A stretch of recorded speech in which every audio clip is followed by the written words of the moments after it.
Today I want to go over 2 huge mistakes I see with groin pain so you do not get stuck in the trap like so many people do. And if we haven't met, hi, I'm Sarah. I'm a run coach and a physical therapist, and at this point I have helped 100+ women runners with hip pain get back to running with confidence and comfort. Mistake number 1 that I see is, and guys, don't roll your eyes at me with this one, but it's not understanding the complexity of everything that is going on at the anterior hip. I see a lot of people go on this whole journey of self-discovery and really just try to find that their hip flexor is really tight. They think it's really their psoas and just tightness of that muscle group. So they go on this journey of foam rolling, stretching, massage gunning. They're buying all these tools, but they're not actually seeing lasting results or lasting relief of their groin discomfort. Here's my handy dandy groin, and what we can really try to imagine is the groin is just a highway for so many different things.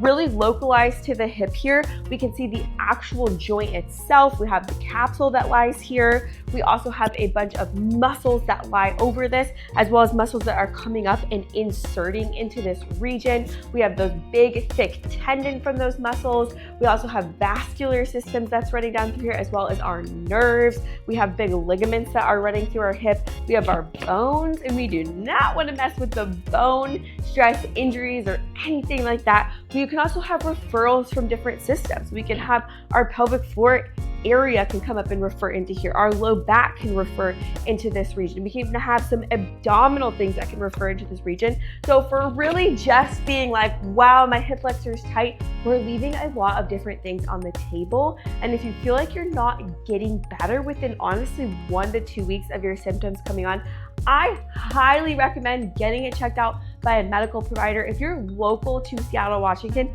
and you want me to check out your hip, I would be so honored to do that. But if you're not, feel free to put where you are in the comments, and I would love to help find somebody for you to conquer your groin pain. Mistake number 2 is that I often see people don't restore a comfortable groin motion.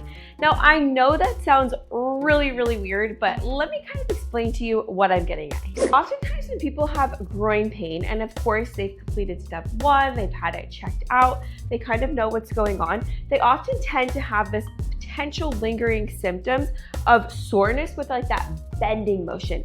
So things like squatting down or sitting down or bending and folding forward is actually still uncomfortable to the anterior groin, and they're still getting that pinching sensation, and they're like, is this gonna last forever?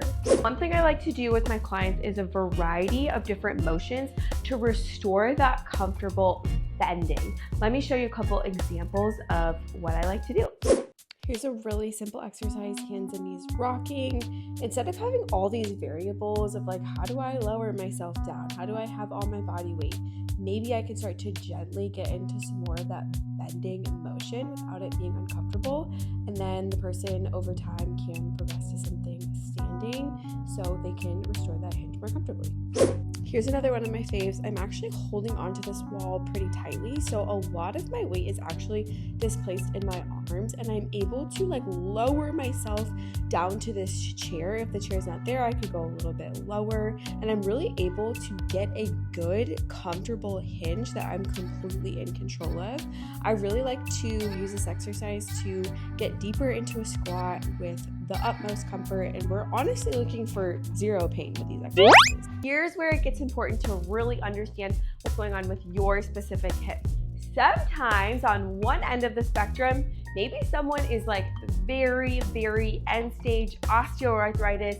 They feel like they are in the need of a hip replacement, and they're like maybe a couple weeks out from a hip replacement. For that person, if I'm working on restoring that bending with something like sitting, maybe I'm not going to try to really work the glutes and work the muscles to the highest capacity, but we're actually going to focus on offloading strategies. So when they're lowering down to a chair, maybe I'm going to have them hold on to the handle or the guardrails of the chair, and then have them lower themselves down. So they're just eliminating soreness that they're getting throughout the day. On the other hand, if there's someone like one of my clients who is a collegiate runner and she gets pinching and soreness when she does her deadlifts and her RDLs and her squats and whatnot, I'll actually have her use one of the squatting variations I showed earlier, or the hands and knees rocking that actually increases her availability to get down into a squat a lot more comfortable, and she's able to get through her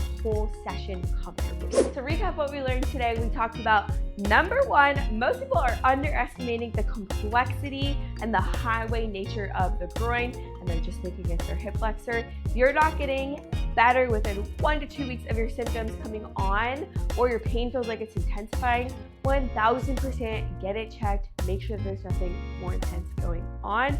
Number two is once you feel like you have a handle, you kind of know what's going on, don't anticipate that groin pain is going to last long term. We want to decrease the frequency of symptoms and be able to restore your symptoms with stuff like squatting or bending forward or lifting or whatever it is. If you enjoyed today's video and you want some more simple tips and tricks on hip pain specifically, I actually have a free guide in the links below. It's called 6 Ways to Ease Hip Pain. While it's nothing crazy or earth-shattering, it's just little things that I like to do throughout the day to allow my hip to have more room to breathe, be more comfortable, be less compressed throughout the day, and feel awesome. Thanks for watching. Let me know what questions you have in the comments, and feel free to reach out if you need anything.